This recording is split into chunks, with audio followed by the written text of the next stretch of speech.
Buenos días a todos. Muchísimas gracias por vuestra asistencia al foro. Y bueno, como decía Fernando, la verdad es que durante estos 2 días una de las palabras que más estamos escuchando son competitividad y reindustrialización. Ayer Álvaro Nadal no sé cuántas veces nombró la palabra competitividad, ¿no?, como uno de los temas claves. Por eso cuando empezamos a trabajar conjuntamente con ANFAC para preparar este foro, pensábamos pues, que había que hacer un panel que tratara sobre estos conceptos, ¿no? Pero la verdad con un alcance un poco más amplio, y por eso hemos querido abrir y hablar de la industria en general y no solo de la industria del automóvil, ¿no? Y por eso contamos hoy aquí, permitidme que les presente, con don Rafael Miranda, presidente de Acerinox, Luis Gallego, presidente de Iberia, Ignacio Martín, presidente de Gamesa, Jaime Revilla, presidente de Iveco, y Miguel Ángel Morel, vicepresidente y director de operaciones de Airbus Military. Muchísimas gracias a los 5 por participar en el foro. La dinámica va a ser muy sencilla. Si os parece, voy a hacer una pregunta general para todos, ¿vale? Y contestáis en el orden que queráis, y luego haremos una pregunta específica para cada uno de vosotros, ¿no? Estamos hablando, y esta mañana Miguel Ferre, ¿no?, ha hablado mucho del proceso de reindustrialización de España en el que estamos inmersos. Todo el mundo hablamos de la necesidad que tenemos de reindustrializar nuestro país, de volver a recuperar un peso importante y relevante en el PIB, como el que teníamos hace unos años. No podemos seguir teniendo, pues algunas cifras hablan del 13, otros del 15, ¿no? Y tenemos que ponernos objetivos de estar por encima del 20 y acercarnos al 25% del peso de la industria española. Y vemos como otros países de nuestro entorno que sí han superado y han sorteado muchísimo mejor la crisis que nosotros con ese peso de la industria en su PIB. Pero hablamos de reindustrialización, pero en España ya existe una industria, ¿no? Y vosotros sois el mejor ejemplo de eso, ¿no? ¿Cómo veis, cómo sería ese proceso? En ese proceso de apoyar a la industria, ¿cómo creéis, qué medidas, ¿no?, hay que poner encima de la mesa para apoyar, en primer lugar, a la industria que ya existe? Si quieres, Rafael, por favor. Muy bien. Bueno, en primer lugar, pues muchas gracias por la invitación. Yo lo primero que tengo que decir es que me congratulo de que esas afirmaciones que se hacían en el pasado y que no hace mucho tiempo hemos escuchado, de que la mejor política industrial es la que no existe, o de que no hace mucho tiempo, y en fin, y sin señalar a nadie, pues se dijera ante preguntas: no, hombre, mira esto de la industria en España, olvídate, en España tiene que ser un país de servicios. Eso pues lo hayamos superado y que hoy estemos en la dinámica que estamos todos, que es la dinámica del fomento de la industria, de la reindustrialización. En este mes de octubre, pues y si coge un octubre y noviembre, además de este foro, el 30 y el 31, alguien me ha dicho al entrar, harás un pequeño minuto de publicidad, tenemos el Congreso de APD dedicado a la reindustrialización, sé que hay otro Congreso de Directivos en Sevilla dedicado a la reindustrialización, es decir, el mejor de los mundos, y por lo tanto eso no es malo. Lo segundo es que es verdad, yo creo que el diagnóstico está razonablemente hecho. Hay una agenda del propio Ministerio de Industria que se ha lanzado recientemente con un montón de medidas, 39, 10 líneas de actuación. Todas las sectoriales o las patronales pues han puesto encima de la mesa sus medidas para la reindustrialización. Yo lo primero que quisiera decir, tú has mencionado la industria tradicional y tienes razón. A mí hay una cosa que me preocupa, y es que confrontemos la industria digital con la industria tradicional. Yo creo que es un error. Yo creo que son dos pilares del mismo edificio que además, afortunadamente, podemos decir que si hay un ejemplo de aplicación de industria digital y de tecnología es en la industria tradicional, y la industria del automóvil es evidentemente un ejemplo, y por supuesto también una industria como la nuestra, la siderúrgica y la de acero inoxidable en concreto. Pero tengo un poco de miedo, da la sensación de que cuando se oye hablar de, hombre, todos los temas relacionados a la tecnología, hay que impulsar la tecnología, eso es lo bonito, eso es lo glamuroso, y no caigamos en seguir diciendo que la industria tradicional no es glamurosa y no requiere de ayuda. Segunda idea que quiero lanzar es, bueno, he escuchado al secretario de Medio Ambiente, y creo que tiene razón, que es importante el largo plazo y siempre trabajar y dirigir tus estrategias hacia el largo plazo. Pero no hay que olvidar que el largo plazo necesita del día a día y, por lo tanto, que algo de corto plazo y que alguna medida en el corto plazo se debe de tomar también, además de las medidas a largo plazo.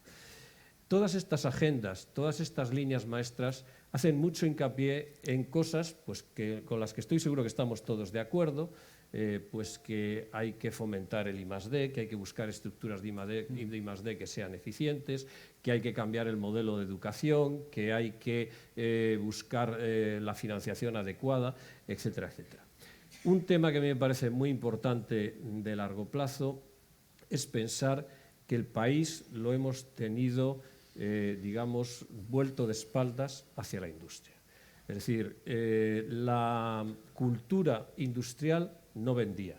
La cultura del esfuerzo, del pequeño margen, del defenderse, del trabajar, de ponerse el mono, del poner el casco, eso era antiguo. Y lo que contaba era la cultura financiera y en nuestras propias empresas, yo lo tengo que decir porque todos sabéis que tengo una mala vida pasada eléctrica, pues fomentábamos y casi sin querer incentivábamos más a la gente que se dedicaba a temas financieros y comerciales que al señor que sabe de procesos o que sabe de máquinas.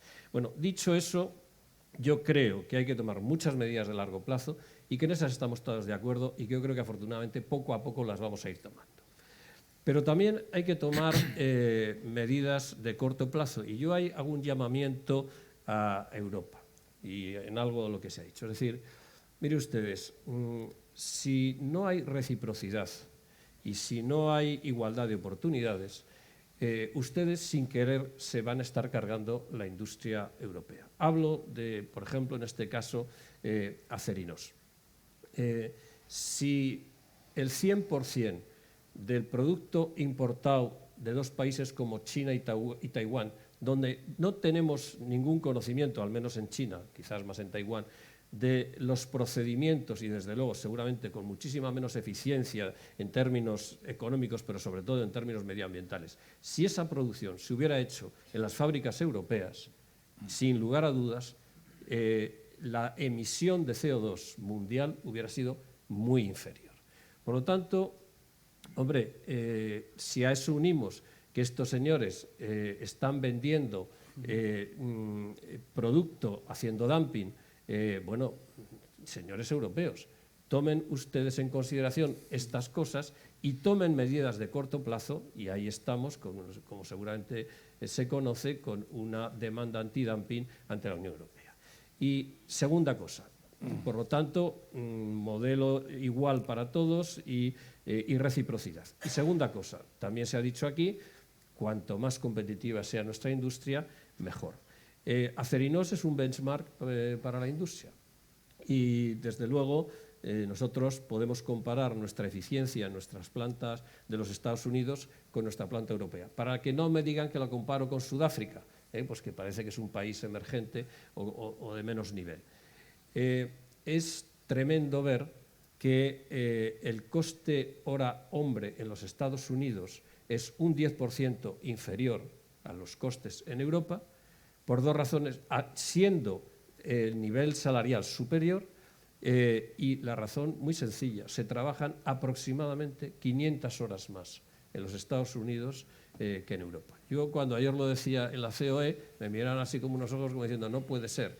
Bueno, pues aquí está el secretario general de Acerinox y le preguntaba, oye, eso puede ser, ¿no? Porque ellos saben ustedes que llevo 4 meses, me voy a colar en alguna cosa. Puede ser, pues porque se trabajan turnos de 12 horas, porque hay menor absentismo, porque hay más flexibilidad introducida en las fábricas. Segundo elemento que todos conocemos, el tema de los costes energéticos. 40% de menor coste energético en los Estados Unidos frente a Europa. 70% menor coste del gas frente a Europa. Y yo, que tengo una mala vida pasada eléctrica, tengo que decir que esto no es una demanda solo de los industriales, que lo es, sino que también el propio sector eléctrico, no hace mucho, a principios de año, hizo una llamada, hizo una carta a la Unión Europea llamándole la atención de que estos fenómenos estaban ocurriendo. ¿Qué quiero decir con esto? Y termino para dar paso a otros. Yo creo que por supuesto que todos estamos de acuerdo en las grandes medidas de largo plazo, pero alguna de corto plazo que se vayan tomando a nivel europeo y a nivel español son muy importantes. importantes. Por ejemplo, dos importantísimas: financiar a nuestros proveedores y también que los incentivos fiscales sean los adecuados. Hoy el secretario nos ha hablado de algunos.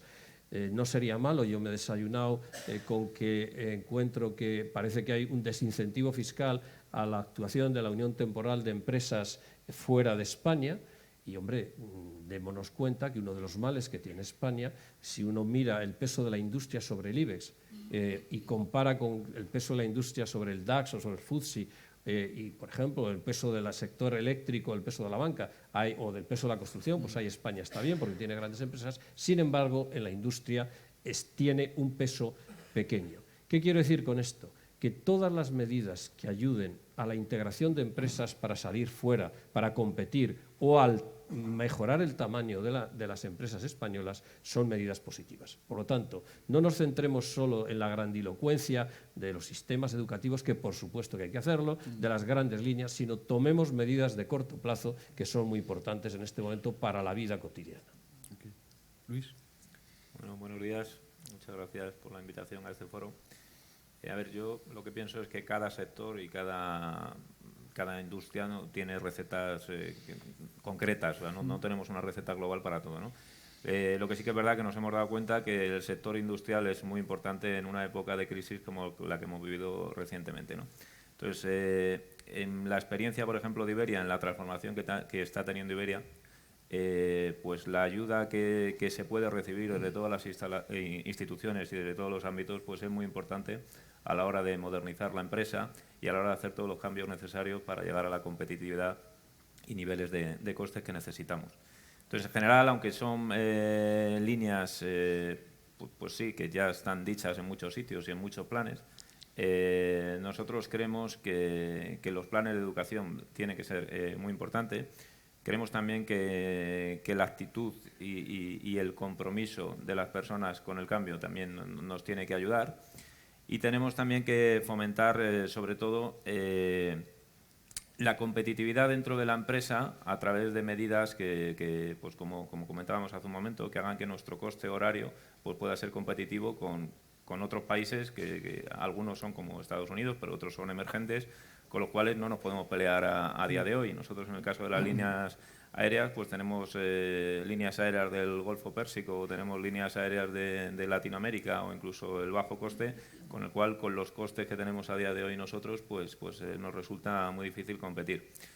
Apostamos también por la innovación. Creemos que es muy importante también la internalización de nuestras industrias. O sea, hemos visto que los que han podido salir al exterior en este contexto de crisis lo han tenido más fácil. Necesitamos también inversión, lógicamente, y luego también gestores y una gestión eficaz de esta inversión. Lo que sí que es verdad es que esta crisis ha servido para que pues, la necesidad agudiza el ingenio, ¿no? Entonces, muchas pequeñas empresas y muchas grandes empresas nos ha servido para darnos cuenta que el camino que llevábamos no era el adecuado y que o nos poníamos al día o estábamos fuera del mercado. Y poco más voy a decir sobre esto. Ignacio. Muy bien, pues nada, agradecer la presencia aquí y la invitación para participar en estas jornadas. Bueno, lo primero, al oírte en la introducción y efectivamente al escuchar que vamos a hablar de reindustrialización, competitividad, pues una cierta alegría y un cierto descanso, en el sentido de que estamos, no sé si en el inicio o en medio o en algo absolutamente coyuntural, pero el no oír hablar hoy ni de tipos de cambio, ni oír hablar hoy de tormentas financieras o de caídas en bolsa y cosas de ese estilo, pues la verdad es que es hablar de la economía real. Y como industrial, que me puedo considerar, pues la verdad es que lo que creo que me interesa a mí, y además, si no existe esa economía real, pues difícilmente existirán otro tipo de cosas, ¿no? Y desde luego la industria sí que efectivamente pues es un exponente importante de lo que puede ser la economía real. El hablar de la importancia de la industria, yo creo que ya se ha expresado aquí. El peso que hoy tiene en el Producto Interior Bruto de España pues debería de ser aumentado. la construcción ha perdido su peso, entonces parece que efectivamente esto tiene sentido, siendo la industria una fuente de generación de riqueza, de generación de empleo, más estable probablemente que en otro tipo de actividades del ámbito económico y, por lo tanto, pues parece que sí, que tiene sentido. Experiencias de otros países y podríamos remontarnos, pues no sé, al Estados Unidos de hace pues quizás 10 o 15 años, donde parece que efectivamente despreciaban, entre comillas, lo que ellos llamaban manufactura, y decían, eso no es importante, eso son cosas pasadas, eso que se vaya a países de bajo costo, que baje hacia el sur. Nosotros aquí nos quedamos con las cosas de más valor añadido, más tecnológicas. Bueno, pues hace unos años pues comprendieron que efectivamente aquello no tenía mucho sentido y de alguna forma han cambiado sus estrategias, han cambiado sus políticas y lo que era todo deslocalización de fábricas y que se iban muchísimas a México y a otros sitios o a China, pues resulta que están empezando a ver pues que esas fábricas, esa manufactura pues tiene sentido y genera una riqueza y genera una estabilidad y demás al país. Luego parece que efectivamente esto tiene sentido. Las medidas efectivamente estructurales que se han comentado aquí, las generales, pues en cuanto a formación, fiscalidad, etc., etc., están, pues por supuesto, se dan por necesarias. Yo añadiría alguna que creo que es muy importante. Vamos a ver, nosotros en la industria, creo que tenemos una tradición industrial en este país muy, muy importante. Hay zonas de este país con más tradición industrial, incluso más acusada, como pueden ser el País Vasco, como puede ser Cataluña, como puede ser otras zonas de la geografía española. Y hay que reconocer que en estas zonas ha habido gente muy emprendedora, cosa importante para generar las oportunidades de negocio, pero luego gente que ha sabido hacer muy bien una serie de cosas, ¿no? Ha sabido hacer un buen uso de las tecnologías, fabricar muy bien, es decir, tener un nivel de competitividad, un nivel de calidad, un nivel de servicio muy, muy importante. Y eso ha sido clave pues, para el desarrollo industrial de España y de estas regiones en particular, ¿no? Conforme han pasado los tiempos, eso, solamente eso, significaba pues bueno, que en España era, en líneas generales, unos buenos subcontratados, que hacíamos muy bien lo que se nos pedía desde fuera, ¿eh? Pero lo que faltaba era un pasito más, el hacer cosas de valor añadido, el tener más innovación, más tecnología, lo cual no quería significar necesariamente el dejar de hacer aquellas cosas y aquellas fortalezas que realmente nosotros teníamos. Y la compañía que presido, Gamesa, pues es un buen ejemplo de ello, ¿no? Es decir, tecnologías como tecnologías mecánicas de conformación de hierro o tecnologías eléctricas, electrónicas, integración de sistemas, bueno, eran conocidos y son conocidos, pero entonces esta compañía que nació en el mundo eólico a través de licencias de compañías ya establecidas, líderes mundiales, en un momento pues se planteó el andar por sí sola, diciendo, si yo esto hago bien, ¿por qué no puedo yo también diseñar y pensar bien, ¿no?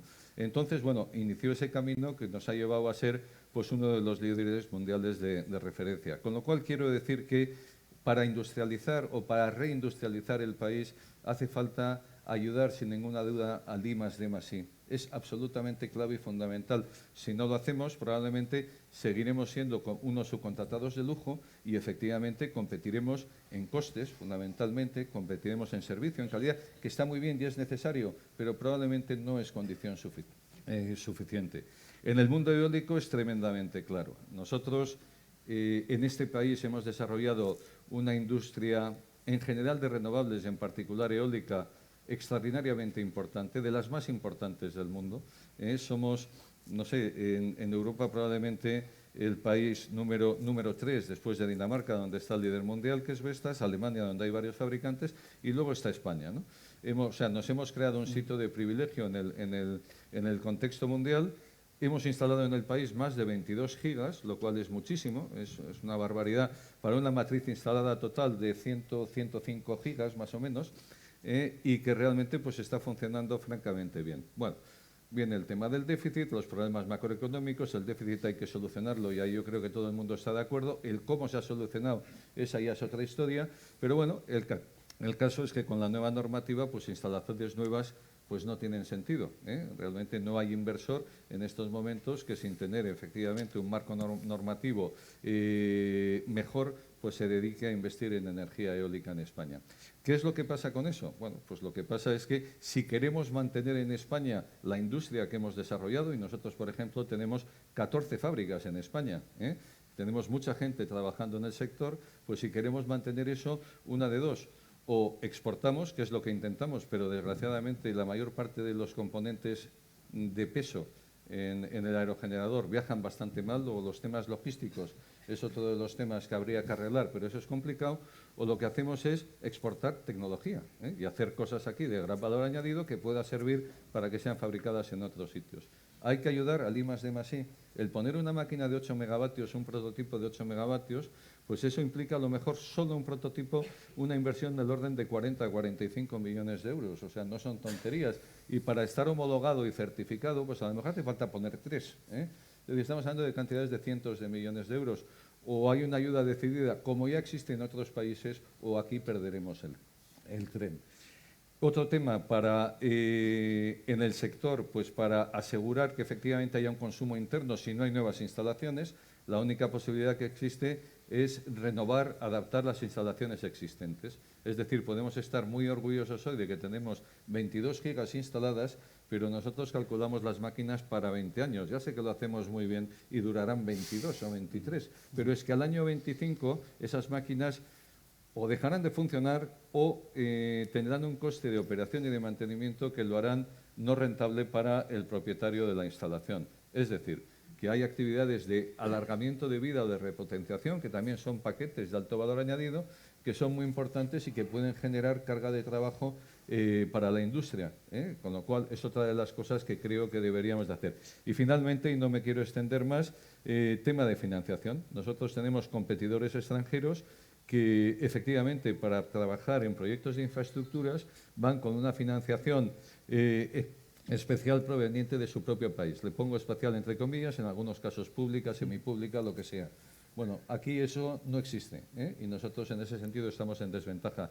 Luego, de alguna forma, el establecimiento de líneas de financiación especial, específica para grandes proyectos de infraestructura a generar en el exterior, pues también tendría sentido. Hay que recordar que la integración vertical que tiene la industria eólica en este país es enorme. Es decir, nosotros somos capaces de producir todo lo que lleva un aerogenerador, cosa que una buena parte de países no lo puede hacer. Una máquina de estas tiene 8.000 piezas, o sea, 8.000 componentes. Ya sé que comparado con un coche es muy poquito, pero bueno, tiene su complejidad, tiene su complejidad. Nosotros, desgraciadamente, en España, pues no tenemos una marca propia de coches. Tenemos SEAT, pero efectivamente pertenece a Volkswagen. No tenemos una marca propia, pero sí tenemos marca propia de aerogeneradores y la integración vertical está efectivamente en el país y los proveedores son muchos del país, compitiendo pues con gente de bajo coste, etc., etc. Hagamos un esfuerzo para poder mantener esa cadena de valor. Jaime. Bueno, a mí me gustaría hablar en nombre de la automoción. Y como dice ANFAC, automoción es Asociación Nacional Fabricantes Automóviles y Camiones. Los camiones también cuentan. Lo digo porque simplemente como trabajo en Iveco, a veces es lo que tiene menos atractivo el camión, ¿no? Porque el coche es más bonito. Pero el camión es muy importante en la economía española y mundial, pero la economía española que es la que estamos hablando. Yo seré muy concreto. Ya que estamos en este fórum, creo que podemos aprovechar para pedirle al Gobierno cosas concretas y totalmente posibles. Yo dividiría cómo podemos ayudar a la industria del automóvil en dos aspectos. Uno, el aspecto industrial y el otro, el aspecto del mercado. Empezamos por el industrial. Bueno, oye, no hay industria sin inversión. Yo no conozco ningún país que sin inversiones tenga industria que sea competitiva. Lo primero que hay que ayudar, y estoy en línea, es a la inversión. ¿Qué pasa? Las multinacionales de la automoción, que por desgracia no están en los centros de decisión en España, pero que yo considero que Iveco es española, aunque el centro de decisión esté en otros lugares, que siempre es un hándicap, no se sabe nunca quién es el propietario, porque ahí están los fondos, etcétera. O sea, en estos momentos del mundo global, quién es el propietario es difícil. Lo que quiero decir es necesitamos que haya un apoyo a la inversión, porque las grandes multinacionales consiguen el dinero no en España, sino en otros países en donde es mucho más competitivo.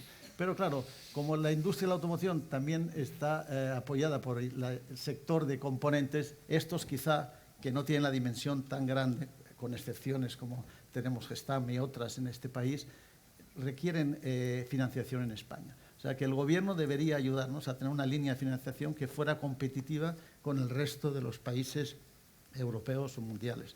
Luego, una política fiscal que sea razonable, que incentive, por ejemplo, el I+D, porque no hay industria sin I+D. Y en este país lo que somos carentes es de I+D. La política fiscal tendría que ir dirigida también, entre otras cosas, a incentivar el I+D. Tenemos que tener unos costes razonables logísticos, y esto me quiero referir claramente. A ver, en una empresa de automoción, el valor añadido del coste logístico puede estar entre el 10 y el 15% del coste total del vehículo al que estamos haciendo alusión, que puede ser alineado con el valor añadido que damos de mano de obra en las líneas de producción. Luego, el coste logístico en este país, que es periférico, es muy importante. Y no olvidemos que ahí el sector del transporte es clave. Y luego haré una petición en ese punto.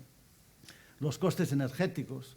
Hemos de pedir al Gobierno de tener un coste energético competitivo con el resto del mundo, porque nosotros somos globales, competimos con todo el mundo. Es decir, lo que le pedimos al Gobierno es que nos ayude a fabricar, pues entiendo, mejor y con menos costes. No estamos pidiendo nada extraordinario. Y que no olvidemos que la inversión productiva no es volátil y que crea riqueza y puestos de trabajo. Y ese es el camino a desarrollar, ningún otro. Seguro que me olvido de pedirle muchas cosas, pero como sé que si se pide mucho no se consigue nada, pedir cosas concretas es mejor. Y si pasamos al tema de mercado, dos peticiones muy claras y muy concretas. El mantenimiento de PIB hasta que la consolidación de la economía española, antes sea mejor para todos, pero no se puede pensar que esta economía o que este sector se pudiera mantener en estos niveles sin PIB. Luego pedimos al Gobierno seguir manteniendo PIB. Creo que el secretario de Estado lo ha consolidado. Y no olvidar PIMA, como hemos hablado. Estoy muy contento porque ha dicho que finalmente, desde el 6 de junio, en breve se aprobará el PIMA Aire. Estamos contentos, pero llevamos esperando desde el 6 de junio, que fue totalmente publicado en una rueda de prensa por la vicepresidenta del Gobierno, y eso hace daño al sector. Porque es mejor no anunciar las cosas, pero cuando se anuncian hay que ser efectivos. Y luego pedir una tercera cosa, que es el PIB para vehículos industriales. Eso es clave. Vamos a dar dos datos de lo que significa en España el transporte. El transporte significa, en estos momentos, alrededor del 5,5% del Producto Interior Bruto. Da trabajo a cerca de 900.000 personas. El parque se ha envejecido desde esta crisis, de tener un parque de tractores que hacen el transporte nacional y que tiene un impacto muy importante en los costes de toda la industria. Hemos hablado en nuestra industria del diésel al 15%, se ha envejecido de 4,4 años a 7,8 años enero 2014. Enero 2015 será aún más viejo. Eso que tiene impactos importantes en medio ambiente, en seguridad, en consumo, en eficiencia. Nosotros debemos tener una flota de transporte eficiente y competitiva, para lo cual ANFAC está trabajando con Mario Armero y con el Gobierno para definir un plan de PIB. A mí me gusta más PIB industrial, porque PIB creo que es una marca que tiene éxito. Yo siempre me apunto al éxito. PIB industrial. Hemos conseguido también, trabajando con ANFAC, que sea compatible con las leyes europeas de antidumping, que es decir, de competitividad, porque sabéis que por encima de 3,5 toneladas los vehículos se considera que pueden hacer transporte internacional y los gobiernos están limitados en subvencionar una industria o un transporte que pudiera ser competencia desleal con otros. Tenemos todas las armas, solamente estamos esperando que nos la aprueben, ¿no, Mario? Entonces pedimos al Gobierno, porque creo que el sector lo merece y lo necesita, porque tiene impacto en todos los sectores industriales, necesitamos esta ayuda, como cerrar el ciclo de lo que el Gobierno nos ha estado ayudando. Creo que con buenísimo payback. Nadie va a poner en duda que el PIB ha sido un grandísimo acierto del Gobierno, de ANFAC y de todos, que tiene una recaudación importante también para el fisco y que estamos todos contentos. O sea que, resumiendo, ayudas a la inversión y sobre todo un PIB industrial manteniendo los PIBs actuales. Okay. Gracias, Jaime. Miguel Ángel. Bueno, buenos días. También gracias por esta invitación. La verdad que nosotros en el sector aeroespacial quizás somos algo distinto, estamos en el transporte, pero es algo distinto al automóvil, ¿no? Entonces yo creo que para ponernos en situación deberíamos de ver un poco cómo es el sector. Estamos hablando de algo de inversiones enormes, porque es un desarrollo de un programa pues tipo 380, hablamos de 20.000 millones de euros, una 400M más de 10.000 millones, y además con unos largos ciclos de desarrollo. Esto no lo hacemos en 2 años. O sea, el A400M se firmó en el 2003 y estamos entregando ahora primeras unidades. Y va a requerir un proceso de modernización porque no logras cumplir con todos los requisitos en este largo periodo de desarrollo, ¿no? Y si hablamos ya de aviones más sofisticados como el Eurofighter, los tiempos de desarrollo se alargan mucho más. Entonces, hablamos de una industria que requiere muchísimas inversiones, requiere mucha tecnología, mucha innovación, que es un poco distinto a la del automóvil, con unos ciclos de producción bajísimos. O sea, nosotros de nuestros aviones pues entregamos 20 aviones al año y estamos tan contentos. Si llegamos a 22 es una maravilla. Estamos en números de series del 100 y pico. Hemos entregado 512 aviones 212. Cuando llegamos a miles, como en el caso de la 320, pues es una satisfacción. Entonces, hablamos de productos cadenas muy cortas, lo cual nos impide meter mucha robotización, porque la producción es muy corta, y además un producto que además lo vendemos para largos ciclos de vida, 40 años de vida, ¿no? Que eso a su vez crea un problema de tanto tiempo que el producto esté en operación. Requiere una especialización muy grande. Entonces tenemos un sector un poco particular, sector estratégico para los estados, porque es un sector ligado muchas veces a la defensa, ligado a la política exterior del país. Entonces, si hablamos en España, el grupo Airbus, pues se hablaba del Producto Interior Bruto del orden del 15 al 20, por ahí. Airbus pues representa el orden del 3-4% del sector industrial dentro de la industria, lo cual en Producto Interior Bruto estamos del orden del 0,5% en España. Si metemos ya a toda nuestra cadena de suministro, proveedores, suministradores, pues estamos del orden del 0,8%. ¿Cómo contribuimos en la industria aeroespacial en este país al Producto Interior Bruto, ¿no? ¿Qué le pediríamos nosotros? Pues yo creo que hay que atacar varios frentes. No solo está el Estado, también están los bancos, y yo creo que también nosotros como industria también tenemos que hacer. No solo es cuestión de pedirle a los demás. Nosotros somos los primeros que requerimos transformarnos constantemente, ¿no? Entonces, si hablamos del Estado, pues yo lo que le pediría al Estado son políticas a largo plazo y estables, que premie la nación por encima de quien esté en el gobierno. Lo que no puede ser es que aquí cada 4 años hay un cambio, entonces lo que era bueno ahora ya es malo, ahora hay que lanzar otra estrategia. La estrategia tiene que ser a largo plazo y tiene que ser estable, tiene que premiar por encima de los partidos. Hay que tener política y visión de Estado. Lo segundo, pues yo le pediría al Estado continuar apoyándonos en Europa. Cualquier proyecto hoy en día de estos que hemos hablado, obviamente un país solo no es capaz de abordarlo. Lo tienes que hacer en cooperación con otros países, Francia, Alemania.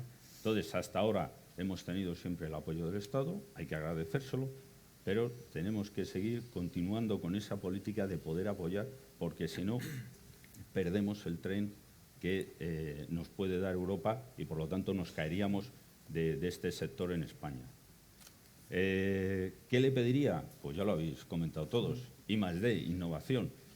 La verdad que se habla mucho del I+D, que crece, pero al final lo que consigues son pequeñas subvenciones. Sí, nos dan 1 millón, nos dan 2 millones, con eso no vamos a ningún lado cuando estamos hablando de estas inversiones tan grandes. Necesitamos proyectos tecnológicos de envergadura en el país para que las empresas tractoras tiren de todas las demás y podamos hacer grandes inversiones en innovación y tecnología. Nosotros, con un proyecto de 1 millón, pues bueno, pues podemos investigar algo sobre el cromo free y demás, Pero si tenemos que cambiar toda nuestra cadena de producción por la nueva normativa europea, necesitamos soporte mucho mayor.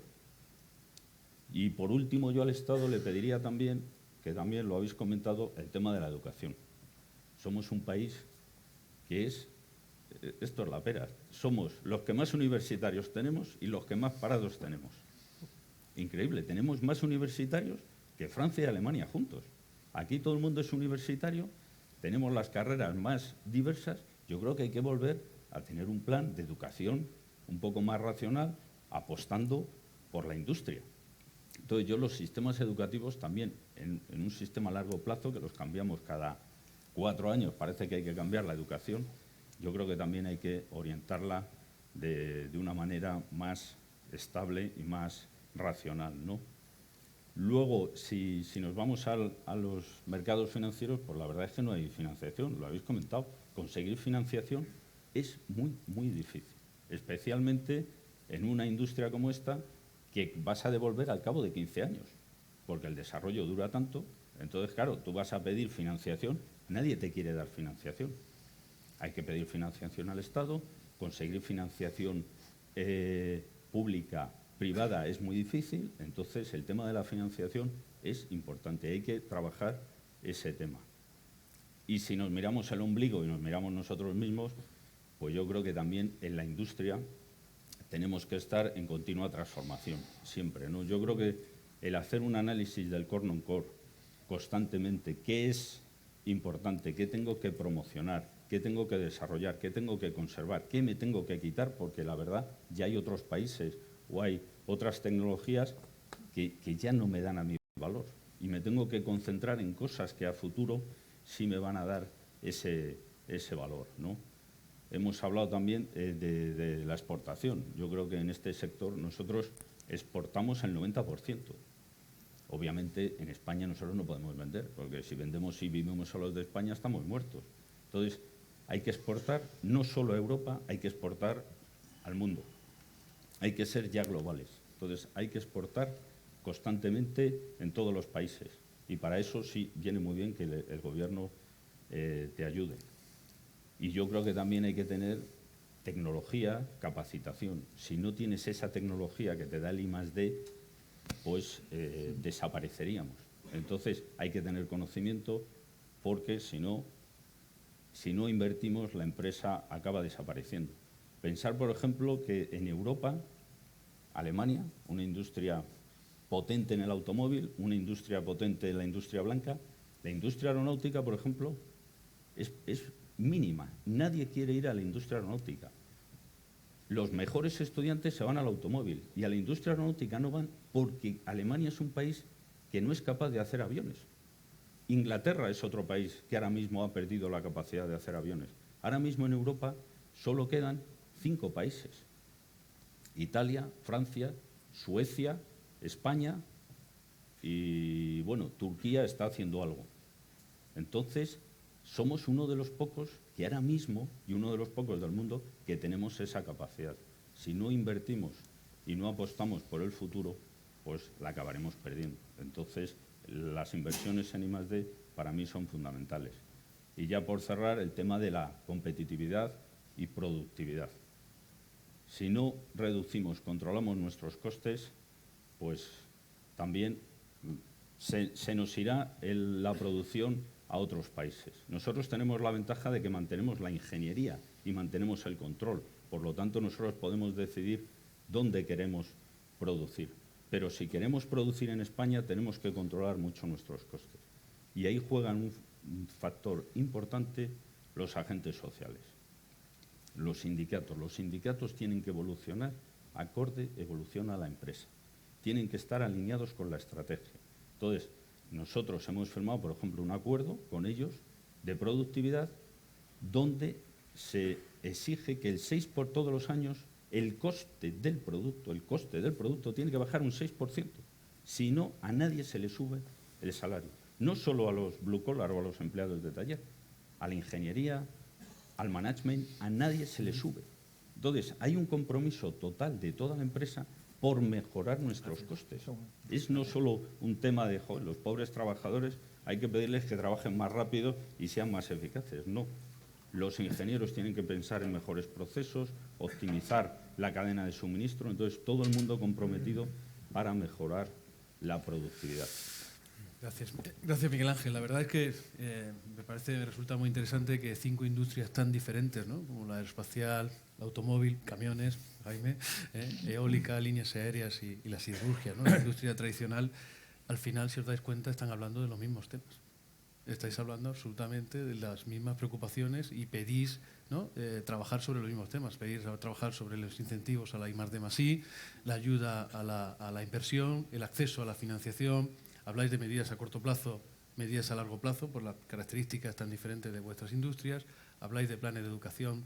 Es decir, al final hay muchas más cosas en común, ¿no?, lo que al final demanda que realmente necesitamos un modelo, ¿no? Necesitamos un modelo de industria para este país que facilite a todos los sectores. Pero profundizando un poco más, Rafael. No, perdona, no te olvides del PIB industrial. No me olvido del PIB industrial, es verdad. Es PIB que industrial tú, y en PIMA, tu y PIMA aire. síntesis te has Es olvidado. verdad, Jaime, perdona, es verdad.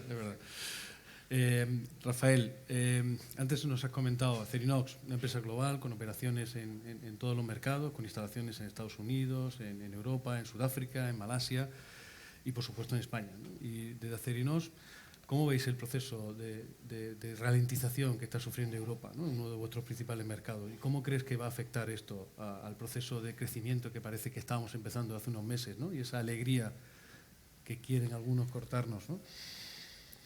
Bueno, pues yo efectivamente lo primero tengo que decir que dices muy bien, Acerinox es una multinacional española, por cierto, global, multinacional, que lleva desde hace muchísimos años, desde los años 70, vendiendo en todo el mundo.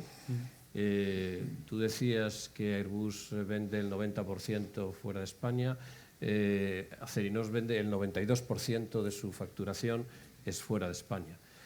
Y esto, evidentemente, no es por casualidad, es porque digamos, tener presencia, como tiene en estos momentos Acerinox, en 30 y tantos países, vender su producto en 80 países, tener una cuota del mercado mundial del acero inoxidable pues, muy relevante, y por si no se sabe, Acerinox tiene una cuota de entre el 35 y el 40% del mercado de acero inoxidable de los Estados Unidos.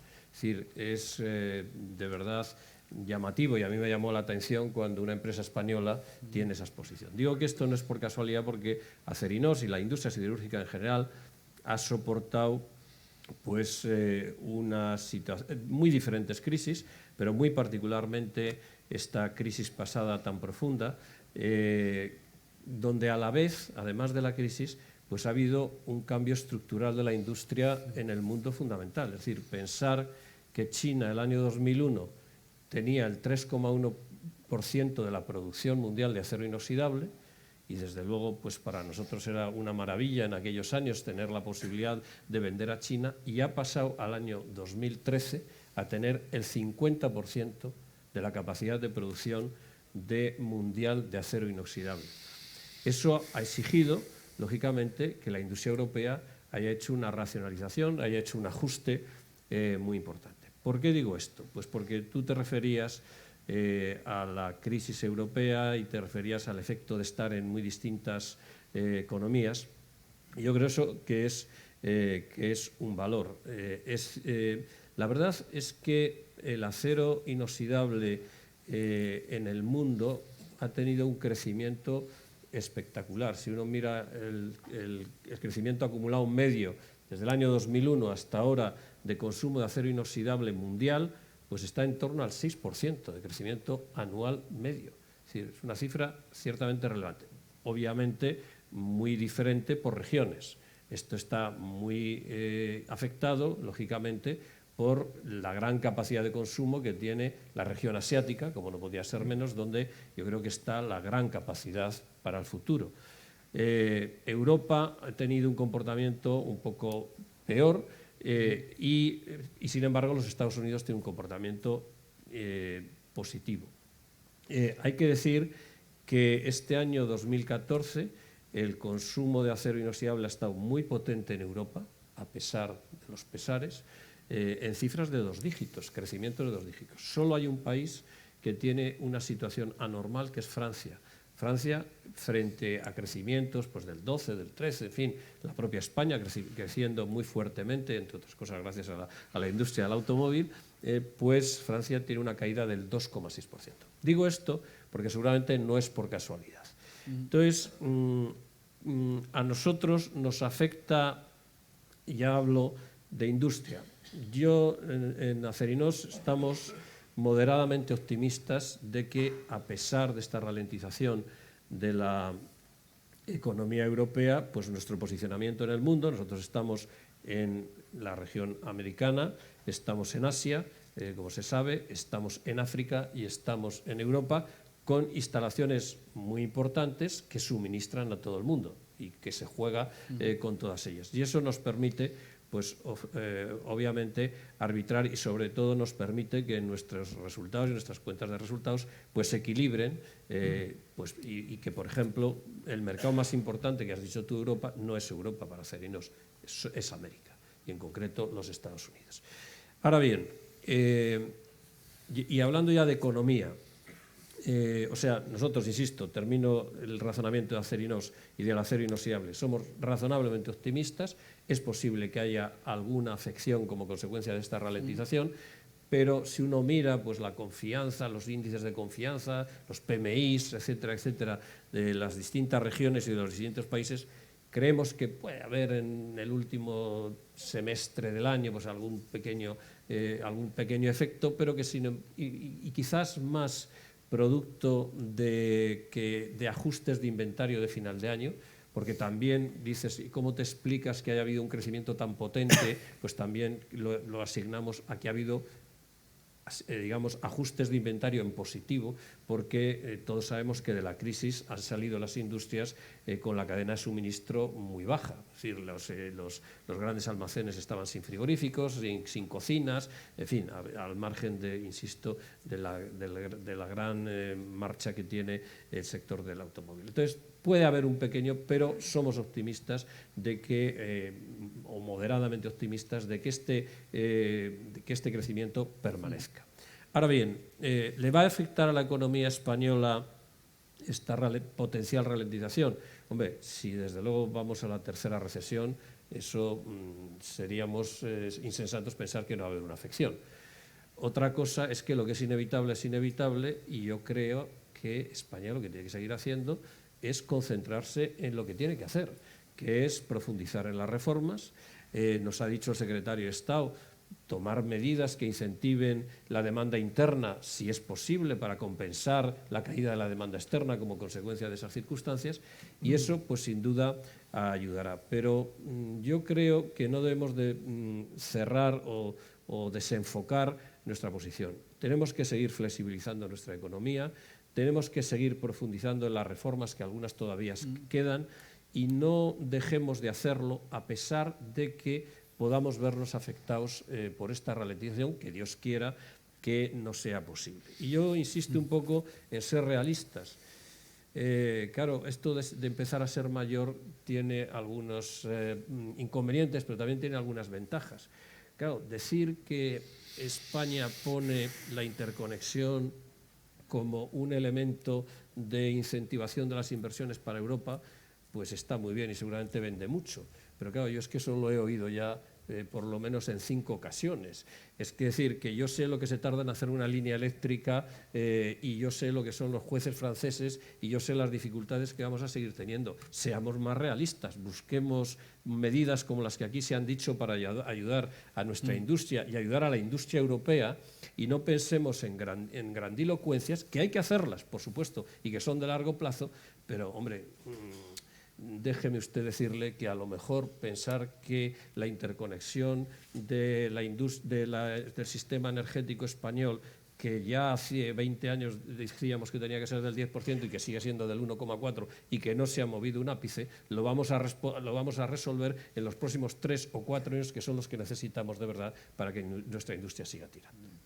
Muchísimas gracias, Rafael. Luis, hablemos de competitividad. Bueno, realmente llevamos 2 días hablando de competitividad. estamos viendo cómo el ámbito de actuación para la empresa española ha cambiado, ¿no?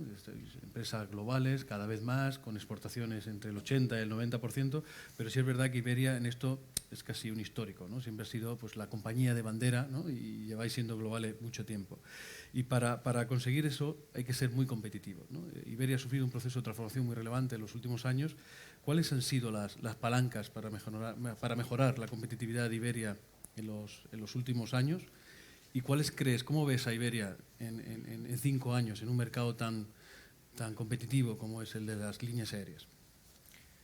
Bueno, Iberia es una compañía que tiene más de 86 años de historia, se fundó en 1927 y la verdad que a lo largo de todo este tiempo pues, se ha ido consolidando como uno de los líderes del sector, pero llegó un momento en que el entorno cambió, llegó un momento en que aparecieron los operadores de bajo coste.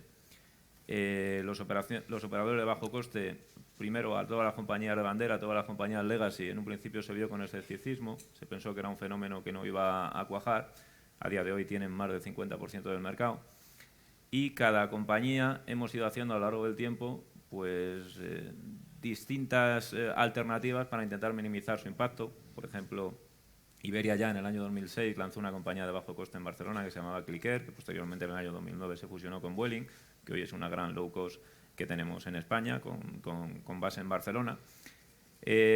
También otro factor externo que ha contribuido a debilitar la situación de Iberia ha sido el desarrollo del tren de alta velocidad, que para algunas cosas es muy bueno, pero lógicamente la inversión que se ha hecho en alta velocidad ha hecho que muchos clientes prefieran viajar en tren que en lugar de en avión, y un hub que tenemos, que es el hub de Madrid, donde es un hub que el 70% de los pasajeros que vuelan, principalmente a Latinoamérica o Norteamérica, hay que traerlos en conexión, porque no tenemos rutas punto a punto tan densas, ahora mismo hay que traerlos de una manera deficitaria con un corto y medio radio que tiene que alimentar el hub con 3 o 4 vuelos diarios en cada destino, compitiendo con un AVE, con lo cual es muy difícil competir. Y por otro lado, en el largo radio también ha aparecido el fenómeno, como comentaba antes, pues de países que antes no estaban en el radar, pero que por ventajas de todo tipo, geográficas, económicas, porque son compañías de nueva creación, países emergentes, etcétera, como los países del Golfo, como Latinoamérica, pues grandes compañías como LATAM, como Avianca, pues lo han hecho muy bien y a día de hoy pueden ofrecer un producto de buena calidad, dando garantías a sus clientes. Y todo eso ha hecho pues, que se ha erosionado compañías como Iberia, pero no solo compañías como Iberia. Tenemos el caso de Air France, tenemos el caso de Lufthansa y, como hemos estado viendo estos días, el proceso que Iberia lleva sufriendo hace más de 2 años, pues Air France acaban de tener huelgas porque querían lanzar su Transavia a Europa, Lufthansa también tienen huelgas por un proceso similar con Germanwings, etcétera. Entonces, nosotros en Iberia lo que hemos hecho desde hace 2 años aproximadamente, primero en el año 2011, lanzamos Iberia Express, que Iberia Express era una réplica de lo que habíamos hecho en Vueling, pero en Madrid, con el fin de agilizar y estimular el tráfico en Madrid, que veíamos que la demanda en Madrid estaba cayendo, el hub se estaba debilitando. Tuvo muchas dificultades el lanzamiento de ese proyecto, como recordarás, por la prensa, por todas las huelgas, laudos, etcétera. Pero era un proyecto para estimular el mercado de Madrid y poder alimentar el hub en unas condiciones competitivas. Este proyecto, por las dificultades, no pudo desarrollarse plenamente y en noviembre del año 2012 tuvimos que lanzar un plan de transformación de la compañía porque la compañía estaba en serio peligro de desaparecer.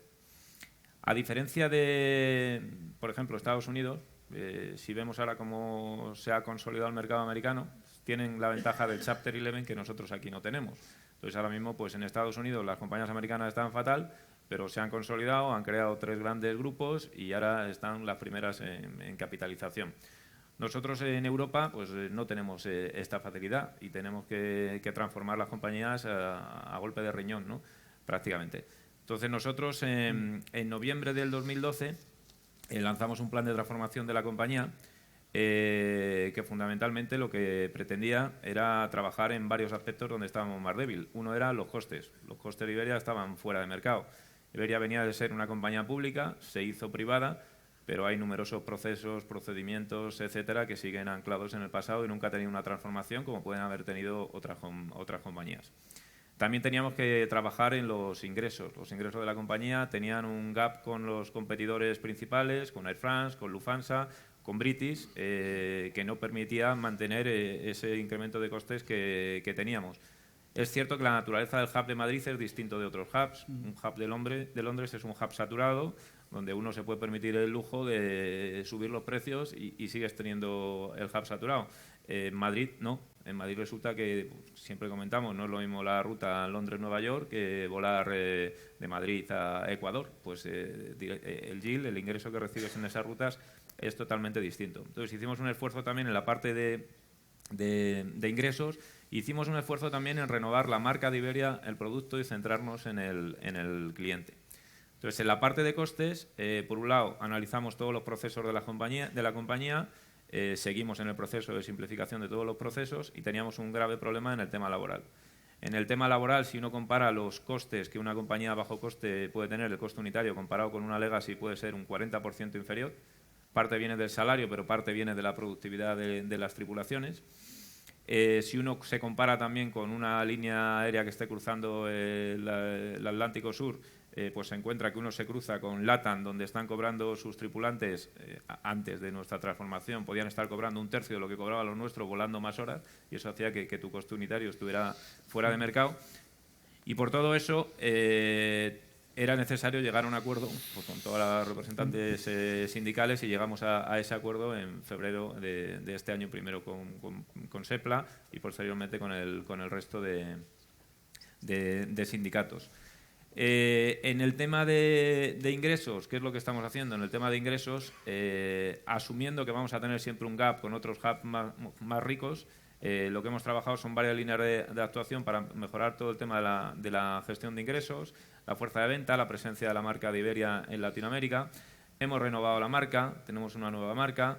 Y lo más importante, nos hemos centrado en el cliente. Nos hemos centrado en darle un servicio de calidad. En el pasado mes de junio, Iberia fue la compañía más puntual del mundo entre las de su tamaño y los que nos dedicamos a la misma operación. Y durante 13 meses, consistentemente, estamos arriba del todo, consiguiendo pues, niveles de satisfacción del cliente muy elevados. Todo eso es lo que estamos haciendo ahora mismo en la compañía, con el objetivo de, hace un par de años estábamos perdiendo el orden de 1 millón de euros al año. Este año nuestro objetivo es llegar a ganar dinero, teniendo en cuenta la volatilidad siempre del entorno y que a la aviación le afecta todo mucho más que lo que afecta a los demás. A nosotros nos tocan los volcanes, pero si aparece el ébola y alguien ha volado en un avión, pues ya tenemos el lío hoy. Entonces, bueno, teniendo en cuenta todo eso, este año la idea es que Iberia vuelva a ser rentable, y a partir de ahí, pues con los nuevos aviones de nueva generación, que ya hemos hecho el pedido, con los nuevos acuerdos laborales, con lo que estamos haciendo en el tema de ingresos, pues vamos a llegar a los niveles de rentabilidad que son necesarios en esta compañía. En cuanto al futuro, pues en el futuro Iberia está en un grupo, que es el grupo IAG. En la aviación se está consolidando, como ha pasado en muchos otros sectores. Es más lenta la consolidación en la aviación porque existen, por un lado, pues las llamadas compañías de bandera, hay intereses de cada estado de mantener la suya propia, existen también límites a los derechos de tráfico, etcétera, pero la realidad es que el mundo se tiene que consolidar de la misma forma que se está haciendo, por ejemplo, en Estados Unidos. Entonces, nosotros estamos, por suerte, en un grupo con British Airways, donde nos dividimos de alguna forma el mercado. Somos muy complementarios. British Airways, su principal valor son las rutas del Atlántico Norte, Iberia, su principal valor son las rutas del Atlántico Sur. Nosotros queremos seguir manteniendo el liderazgo en las rutas de Latinoamérica. Seguimos siendo, sumando British Airways e Iberia, más grandes, somos los líderes si comparamos con Air France, KLM. Y con la base de costes que vamos a tener, lo que estamos viendo es cómo se puede expandir Iberia. Geográficamente, España es un buen punto para tener un hub hacia África y estamos explorando alternativas. Ya volamos a bastantes países africanos, pero estamos analizando esa opción, y también estamos considerando, con los nuevos aviones y la nueva estructura de costes, si tiene sentido hacer vuelos hacia Asia, de forma que sean rentables y sostenibles en el tiempo. Okay. Muchísimas gracias, Luis. Os pediría a los tres restantes, por favor, un poco más de brevedad, porque nos estamos comiendo el tiempo. Esto es lo que tiene un poco ser el último. Miguel Ángel, te dejaremos un par de segundos. Ignacio, la compañía que tú presides, Gamesa, históricamente ha vivido varios procesos de transformación, tú mencionabas antes, muy relevantes, ¿no?, a lo largo de su historia. Y desde fuera parece que la clave de su competitividad radica en el saber hacer, ¿no?, en el famoso know-how que dicen los ingleses, ¿no? Pero en tu opinión, ¿cuáles son esas claves de competitividad de Gamesa? Muy bien, pues para ser concreto y rápido, no sé por dónde tengo que empezar. Vamos a ver. La historia, muy rápidamente, la historia del mundo eólico, porque Gamesa se remonta mucho antes, al año 75, ¿no? Pero el mundo eólico, bueno, pues desde que realmente hubo el boom inicial, que sería a final de los 90, hasta prácticamente el año 2010, más o menos, el crecimiento de este sector fue espectacular, ¿eh? Cuando digo espectacular, son crecimientos no ya de doble dígito, que eso es muy modesto, sino de 30, 40, 50% al año, acumulados, ¿eh? Entonces, bueno, yo en mi vida profesional nunca pillado una situación de ese estilo, desgraciadamente, pero bueno, tenía su aquel e impregnaba de alguna forma el modo de hacer de la compañía, ¿no? Entonces, ese era un sector de demanda y no era un sector de oferta, o sea, no había comerciales que vendían, había comerciales que decidían a quién vender, ¿eh? Y cuando había mucha presión subían los márgenes y efectivamente pues se hacían estas cosas. Eso marca un poquito el estilo de la compañía, ¿eh? Las formas de hacer de la compañía. Qué duda cabe que todo eso estaba sustentado en unas capacidades tecnológicas muy buenas, estaba sustentado en unas capacidades de gestión muy buenas y bueno, pues todo aquello funcionó, ¿no? Bueno, llega la gran crisis el año 8, a este sector que a pesar, yo cuando leo en informes que dicen, no, es que las compañías eólicas bajan porque son cíclicas. Yo creo que son anticíclicas, porque cuando el año 8, y viendo la gran crisis, Gamesa siguió con volúmenes importantes durante tres años más o menos, ¿no? ¿Por qué? Pues porque nuestro sector está lo razonablemente estructurado como para que la visibilidad en 3 años sea razonable. O sea, no es como el consumo que de la noche a la mañana pues te pueden caer las cosas. Bueno, aquí hubo una cierta inercia, pero claro, el año 11, año 12... la gran crisis, efectivamente la compañía estaba con una estrategia absolutamente clara de crecimiento y nos encontramos con que realmente ese crecimiento no existía.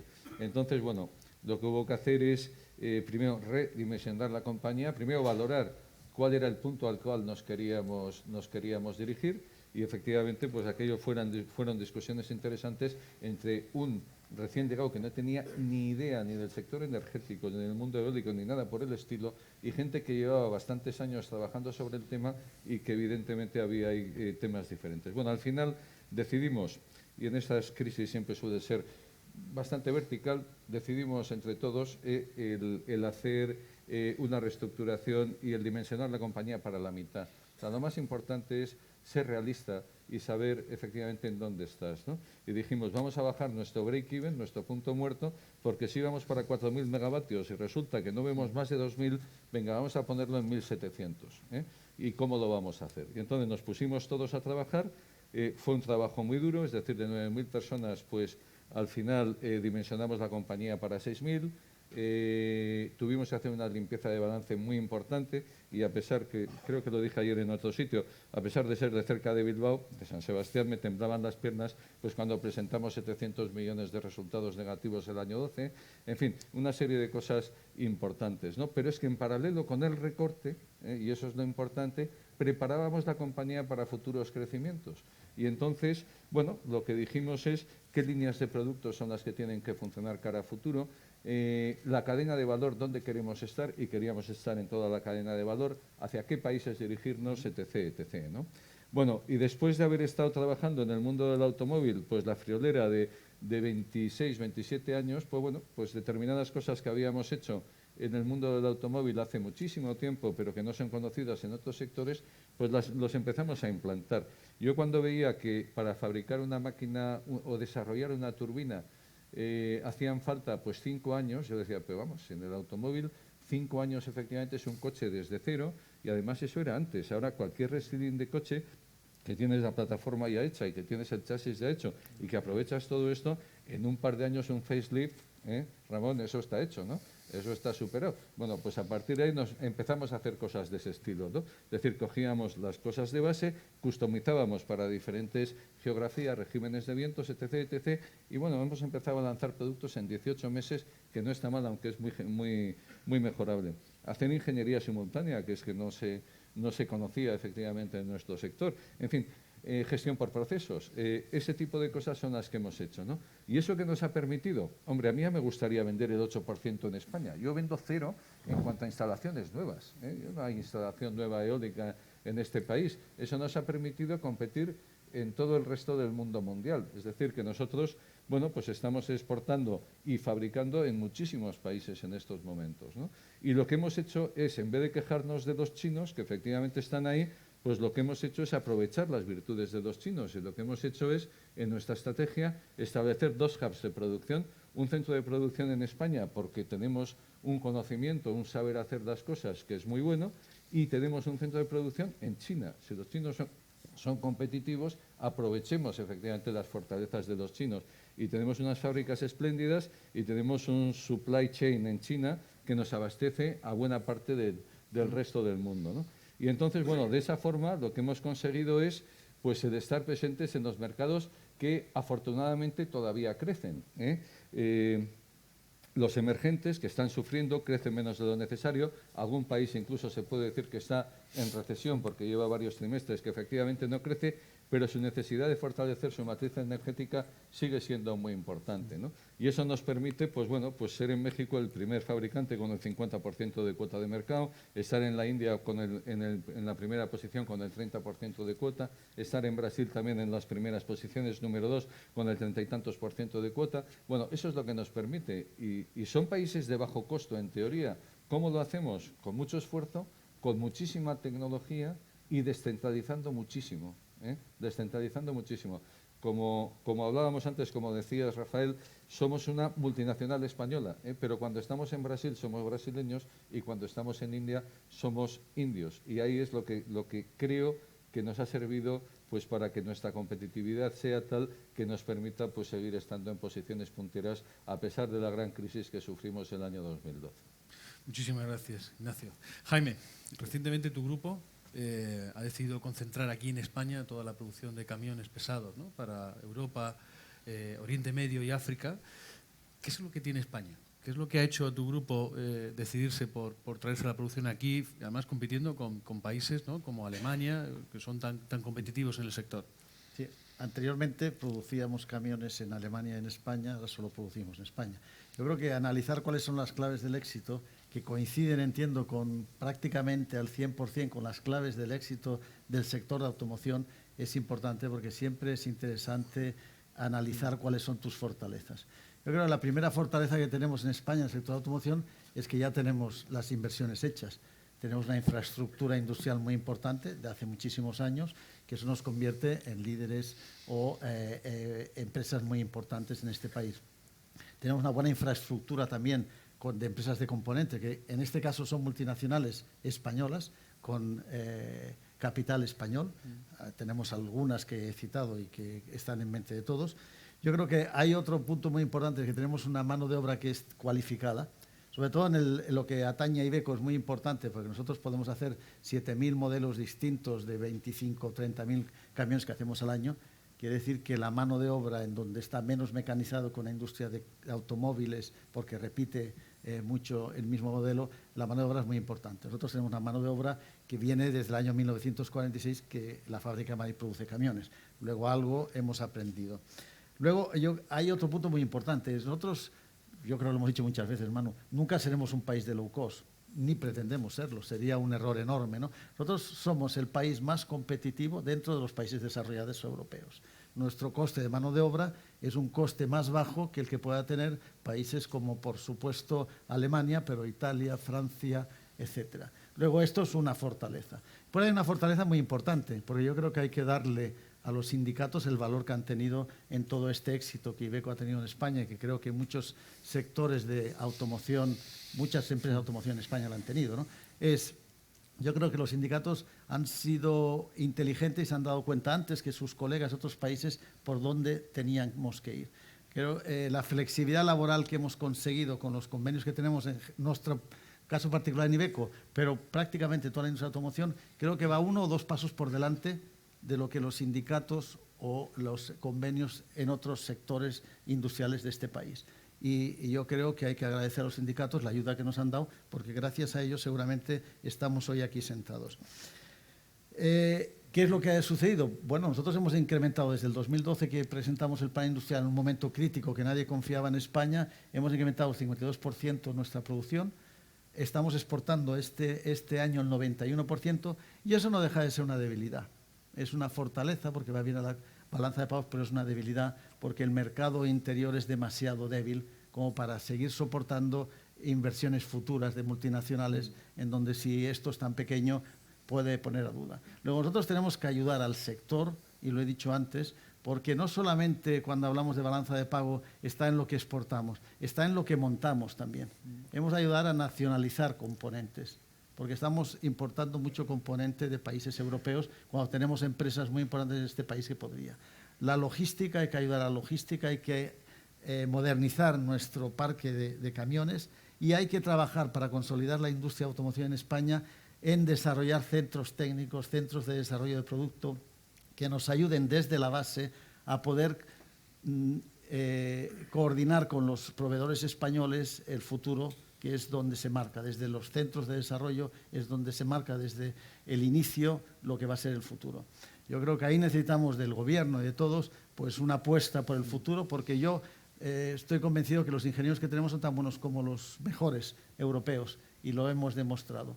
Con frecuencia, Iveco también está apostando por eso, de una forma modesta, porque yo creo que los centros de desarrollo se inician de forma modesta, pero se desarrollan sin hacer ruido, pero de forma totalmente sólida. Yo creo que el futuro de la industria de automoción no está ganado. En este momento está en una buena posición, pero hay que seguir luchando en ello. Costes logísticos, todo lo que hemos hablado. No nos olvidemos que hoy por hoy el mundo es muy competitivo y lo que hoy es positivo, mañana, si no trabajas, puede no serlo. Muchísimas gracias, Jaime. Miguel Ángel, y ya para terminar, tenemos tiempo, ¿eh? Tenemos.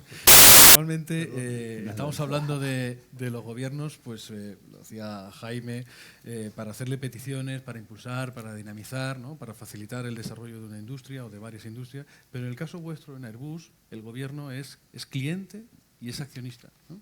¿Cómo es en ese entorno, teniendo un gobierno que es tu cliente y tu accionista, puede ayudaros a favorecer la competitividad de vuestra compañía?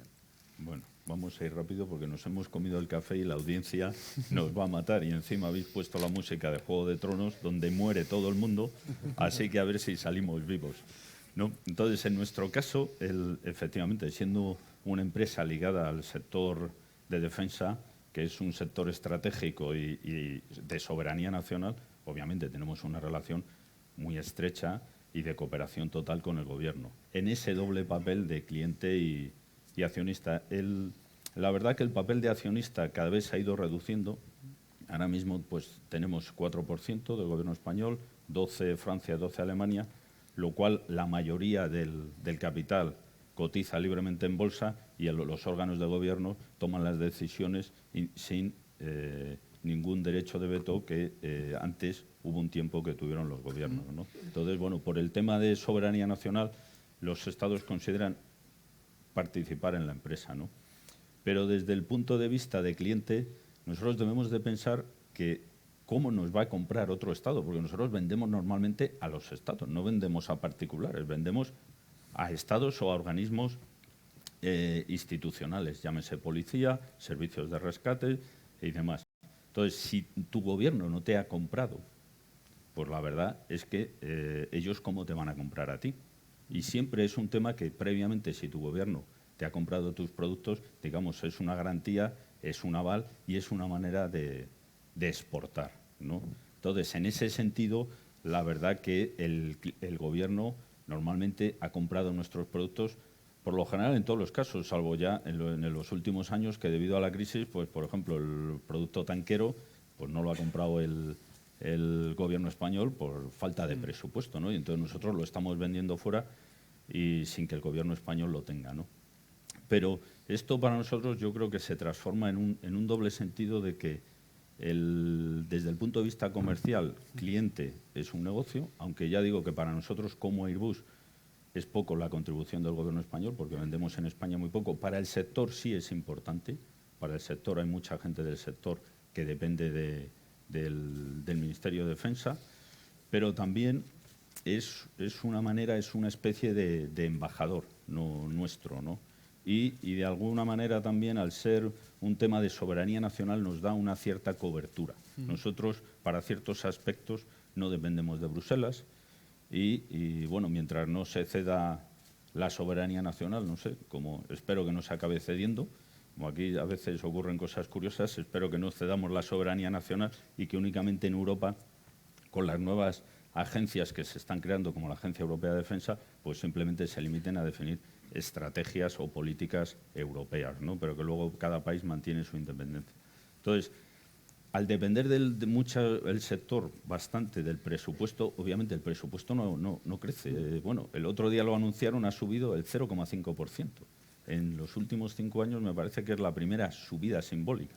Y el 70 o el 75 se va en gastos de personal y el resto en pagar las deudas que tiene el Ministerio de Defensa en los productos.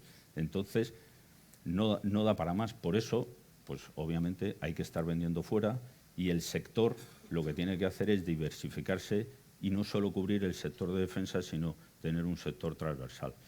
El tema del sector de defensa, el Gobierno nos ayuda muchas veces y ahora ha conseguido algo muy importante que les llevábamos pidiendo, que por lo menos no nos compra, pero hemos conseguido que saque una ley que le permite al Gobierno vender a otros gobiernos. Hasta ahora el Gobierno español no podía vender material de defensa, cosa que te hace el Gobierno americano, que te vende del propio Gobierno a otro Gobierno.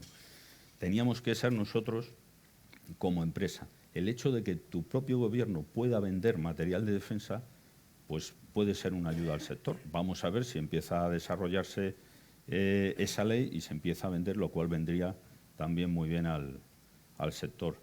El presupuesto, ojalá suba. Pensemos que en España estamos gastando 150 euros de media por persona. En Alemania, un país donde cuando hablas de defensa se te ponen de uñas, gastan el doble por persona. En Francia el triple, en el Reino Unido 4 veces más. Y bueno, en Estados Unidos ya no te digo, gastan 8 o 10 veces más por persona, ¿no? Entonces, nosotros nos gustaría obviamente que el presupuesto de defensa creciera un poquito más. Ya sabemos los problemas que hay de presupuestos, pero obviamente nos gustaría que creciera. Y ya por cerrar, quizá decir que yo le pediría también al Ministerio de Defensa una participación mayor en las instituciones de defensa europeas o en las instituciones de la Alianza Atlántica. Tenemos poca presencia, hay que estar en todos los foros, en todos los grupos de trabajo, porque allí se definen normativas y reglamentaciones que luego nos pueden afectar.